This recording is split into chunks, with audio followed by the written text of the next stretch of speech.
The digital world moves fast, but real growth comes from real conversations. This is e-Coffee with Experts, where marketers and founders share what's actually working in SEO, AI, and digital growth. Grab your coffee and fuel your mind as we chat with top minds about their wins, struggles, and lessons you won't find in a blog post. Brought to you by Digital Web Solutions, we bring real talk to help you grow your business, one episode at a time. Let's get started. Hi, everyone, and welcome back to the podcast. Today, I have Sarah with me from independentwomen.org. Hi, Sarah. How are you? Good. I'm so excited to be on. I'm so excited to have you here, too, because I know we have big time difference, and yet you still decided to join the show, and it makes me feel super honored, and I'm very excited to explore your journey today. Oh, well, I'm happy to be here and happy to get into it. So today's topic is going to be about storytelling and a little bit about Independent Women's Forum, because I personally feel that we should talk more about gender equality and how to close the gap between men and women. So I'm very excited to kind of explore that topic with you, because it's not common, to be honest, to talk about these topics as well on business podcasts. So yeah, before we dive in, how did you get into nonprofit work and marketing? Yeah, well, it's kind of funny because I had studied communications in college. And so I was thrown into the nonprofit space actually while I was still in college and studying for,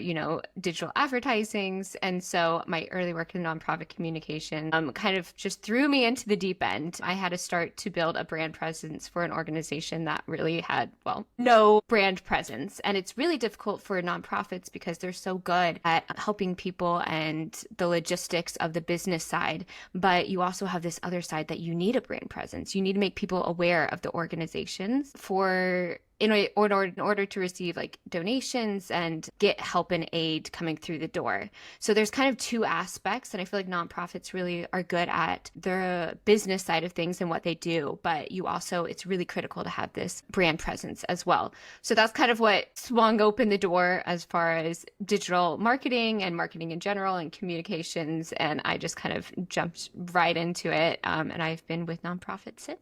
Amazing. How do you find it to work in nonprofits during harder times and the budgets are cut or ad cost is going higher? How did you kind of go around the budget problem in nonprofits as a marketer? That is a really good question, because you start to get a little bit worried, when money isn't necessarily coming through the door like you need to. So it's I've always taken it as a time to step back and reframe and just see, okay, what is working, what's not working? What is the message that is being conveyed and landing and resonating with people, and what isn't necessarily? How do we show more of the work that we're doing? How do we brag on ourselves a little bit more, and make people aware of the work that we are doing? And how do we make that hard ask, for money so that we can continue and get people to really buy into the investment and the actions that are being taken on the nonprofit side of things? So I think that honestly, it is a really good time, instead of,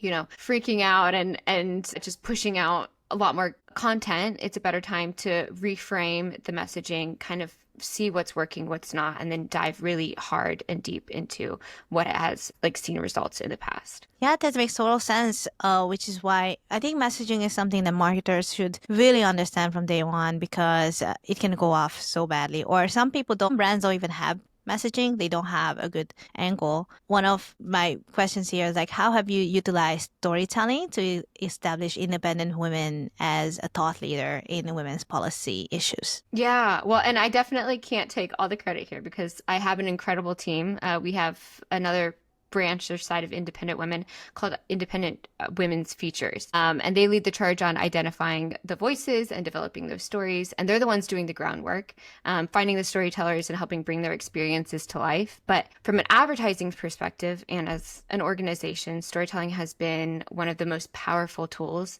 that we've had, because you can't argue with someone else's lived experience, right?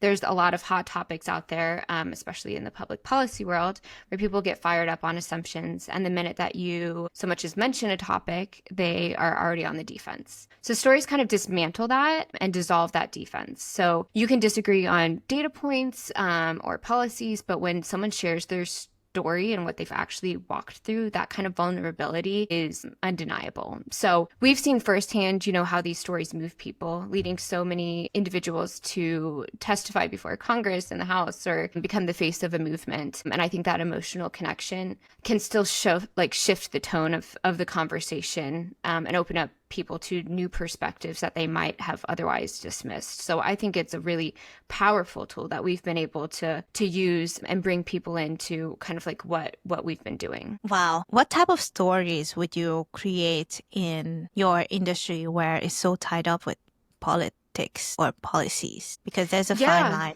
There's definitely a fine line, but I think one big thing that we've done on our behalf of women and women's spaces is when it comes to like women's sports per se. And this is something that 79% of Americans agree on this issue. But when you get into the different messaging, some people get very heated about the debate of it all. But when you kind of bring it back down to a story of like, hey, women are like losing scholarships, if we can't preserve their spaces, and they're missing out on opportunities, and they're not able to necessarily take this training that they've worked so hard to colleges when they're missing out on these opportunities. So finding, athletes that this has happened firsthand and just sharing their account of like, hey, you ran into a situation where, you had to go against a biological man in a women's space. Like, how do you feel? How did that make you feel? What did that take from you? And just really just documenting an account of their story and showcasing, if we continue to let this happen, these will be the results. And these are the stories that we'll see over and over again. Mm-hmm. And in your space, do you have a hard time finding stories? Because I know that women tend to not share some of the stories that hurt them the most out of defense. Yeah, it's I feel like you just need one brave individual that's going to step up and stand up for a cause, and then you start to see, the waterfall that takes place after that. If you can have one individual to say, hey, that's actually not right, many will follow suit after that, but it is hard to find one person to take that first initial step and share their story. So I think it's important to remember from a business perspective of like, you need to be a trustworthy brand that people are coming to, an established trustworthy brand of like, hey, we care for you. We care for your story. We're not just using you to get an end result, but we really want to kind of build you up in a way that you feel empowered to share your story. And so I think it's really important to link that back to the brand and the foundation that you've built on a business side of things, of being that trustworthy cause that someone can come to you and confide in that story, and then you can empower them to share it a little bit better. Thank you for sharing this, because I think that some of the learning I'm getting from this also ties into with my next question, which is like how to build up a good storytelling technique or campaign for marketers. But what you have mentioned so far is one person who will stand up and be the leader, and you know what? She or he takes the stand that, okay, this is what's happening. This is not okay. This is why we do it. So having the leader. Second is trust. What are the other elements that makes a story so compelling that people essentially like quote buy into it? Yeah. And I think this can be applied, not only in the policy space, but just marketing in general. I think that first and foremost, it needs to be relatable. People need to in some way see themselves or their kids or their neighbors in the story, even just a little bit. And I think that's what opens up the door emotionally. And then it doesn't mean that it has to be like their exact experience, but just it has to connect on a human level. And then I think the next element is vulnerability, because you can't fake this, right? I think that we have seen, especially in the age of AI, people are drawn to honesty. They're drawn to vulnerability, and they can smell fake out from a mile away now. So I think the more real and raw the story is, the more powerful impact that it has. And I think that that's kind of where the trust is built. And then I think third element is stakes. It's like, what in this story does this person stand to lose or gain? What is the challenge in this? What's the tension? If there's no turning point, there's not necessarily a reason for people to invest. So people move, and this is, to build a story that people will act and move on. People move move when there's something that feels urgent or meaningful. And then I think the last piece that is a good story that moves people to action is a clear path forward, right? Like you can't just have a story that makes people feel good or bad. It has to give them something to do. So whether that's donating, sharing, voting, signing up, converting people to a program, whatever the call to action is, I think that it needs to flow naturally from the emotion that you've created within that story. So I think those pieces are kind of critical to fold into the story. And as long as you follow that kind of formula, you can easily move people from, hearing the story to taking an action. Do you use this storytelling technique to essentially all the copywriting you do, or is it for specific, like, for example, blog articles, press releases, or do you have a system for that? Or what do you recommend? Yeah, I think the way that we've seen it, video presence is the best way to be able to share someone's stories. When you're talking face to face, like we're talking, it feels more like a conversation. You're able to connect with people better. But through that, we also have written profiles. So it's like, if you want to hear more about their story and more details within that, you can have a blog post that kind of relates to their stories and everything that they've been through on that end of things. But we've seen most success almost in these like mini documentaries, because I think that in a way, social media is also taken over reality TV. And so people are just digesting things, like they used to. They love to see what's going on in other people's lives. They love to see what other people are doing. And so they're readily available to hear other people's stories. And so we've just utilized that in a way instead of just, having like trashy reality TV. We actually have, stories that are actually making a difference and compelling people to action in that way. That's amazing. As a marketer, do you find it hard logistically to generate those stories for your brand? It depends on what we're looking for, right? I think that it does take a specific person with all the elements of a good, like to make a good story. It is a little bit of finding a gem or a needle in a haystack, if you will, of finding someone who has like all the elements to a good story. So we have done things in the past where we kind of have this presence of like, hey, if you have a story that you want to share with us, we now have built this into our brand. If you have a story that you want to share with us, please make sure to DM us story or to fill out this form that we have on our website. So people we've established ourselves as a brand, as a place for people to come to share their stories. If they feel like injustice has been made, they know who to come to in order to see if it's aligned and a good match and something we can really build up. So I think that it's important to kind of always have that into the brand of like, hey, we're looking for stories. I think another way that we've seen things change and being able to identify a good story is through, influencers and the social media presence of like having people come into that space of partnering with influencers and all sorts of partnerships that can happen on that end too. Yeah.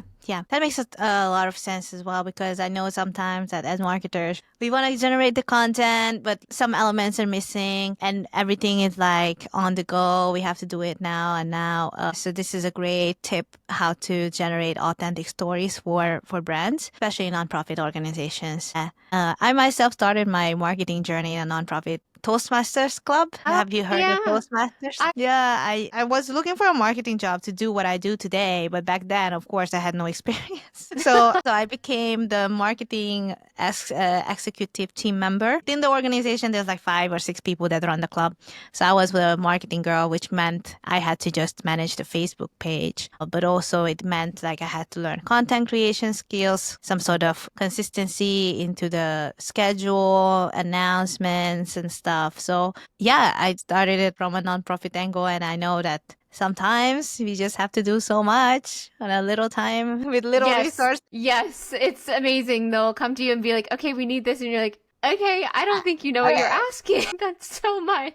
But it's just like, okay. And I think that that's honestly the beautiful thing of marketing is like, you always have to have that student mentality. You're always learning, you're always growing, and you always figure it out. And I think that that's like a key thing to kind of keep in the process of things of like, okay, well, I don't have the answers right now, but I will find them and I will get them and we'll make it work.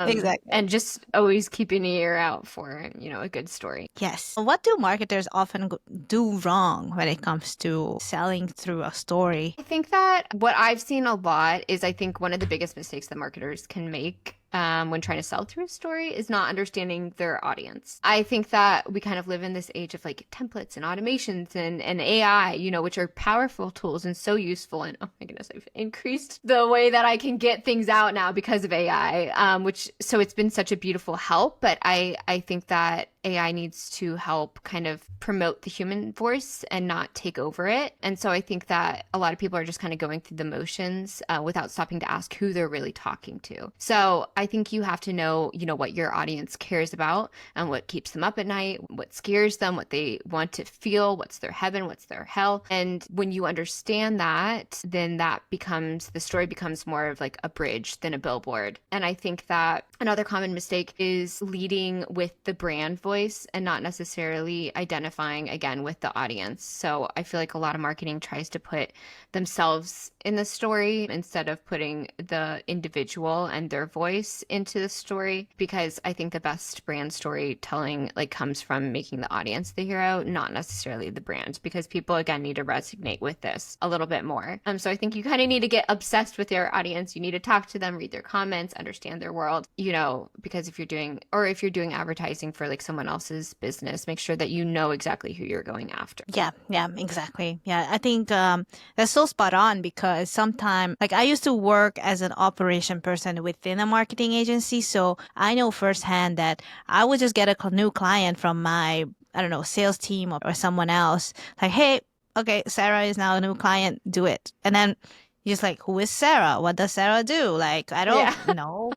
Yes, I can do the same stuff that I do for, I don't know, someone else. But that's when kind of the operation mentality goes into rinse and repeat. But we forget that each business is different and each audience is different. And whatever we do, whether it's SEO or paid ads, still we need to know the Yes. ICP and stuff. Yeah, no, exactly. I know. I think that is huge, because I'm it will. And I think that you can kind of take something almost, you don't want to have it like a cookie cutter where it's okay, stamp here, on to the next, keep it going. But you might have to tweak a few things in order to be okay, how will this actually resonate with who they're going after? Who is their specific audience? So you can kind of take the same formula that you use, but apply it across the board and just tweaking it a little bit to each individual audience. Yeah.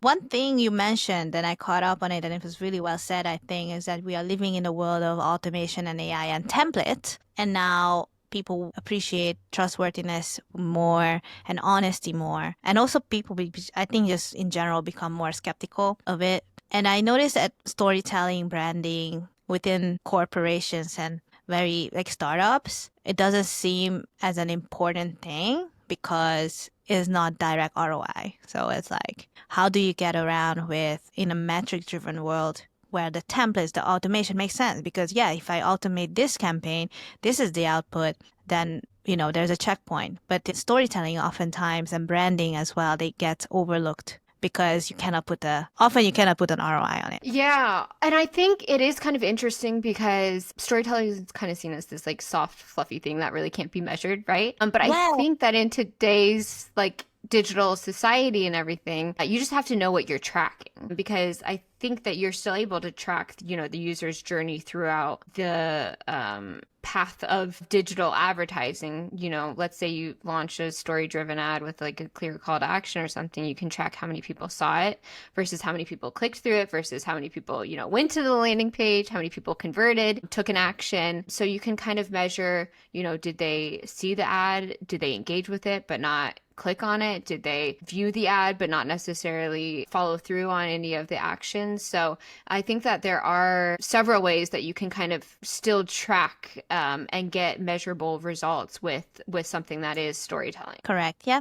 I think that's a great way to put it, because I think it simplifies it for many people. So what they have to prioritize and how to go about their campaigns. But obviously, I love the whole conversation, how you build up storytelling and how you apply storytelling in social media, in blogs, as well as video, because it's almost it's applicable anywhere. This technique is just needed. Yeah. Well, I mean, everyone has a story, no one can argue that they don't have a story. Everyone has a story to share. So I think it's just the way that you're able to piece it together to really make it an actionable story. Yeah.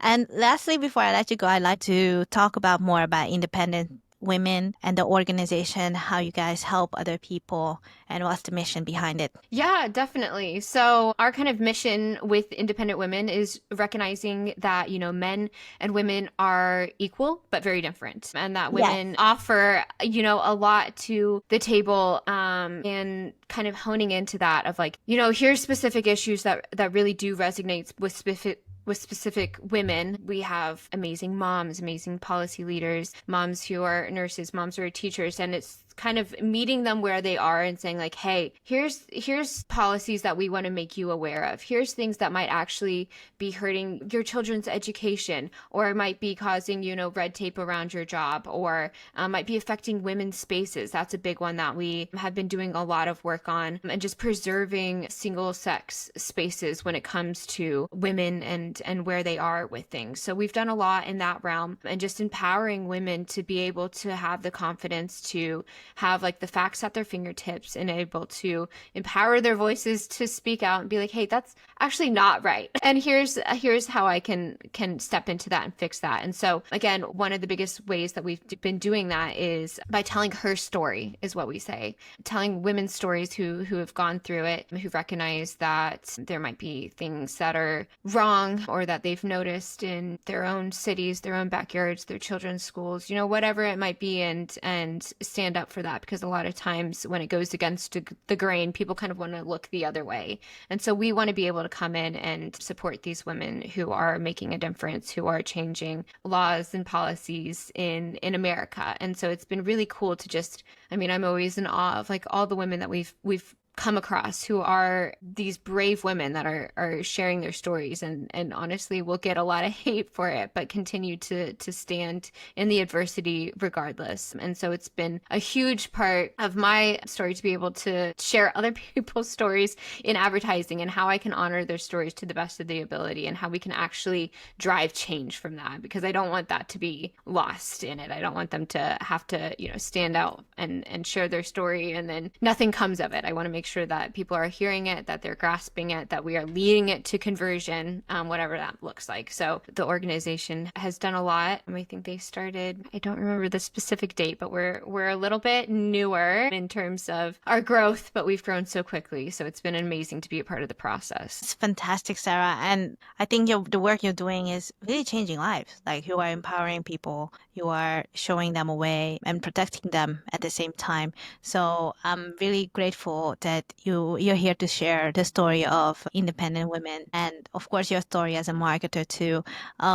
I'm really, really grateful you joined the show. And if people would like to reach out to you, how can they find you? They can find me at, I've never pictured myself. I'm trying to think of a good way. They are more than welcome to find me on LinkedIn at Sarah Culver, and they can certainly reach out via email as you did, and I'd be happy to connect. They also are able to go to our website at independentwomen.org. And if they have any stories to share, we'd love to get them. Amazing. I will link this all down in the description, everyone. And thank you so much for joining us. Bye. Bye.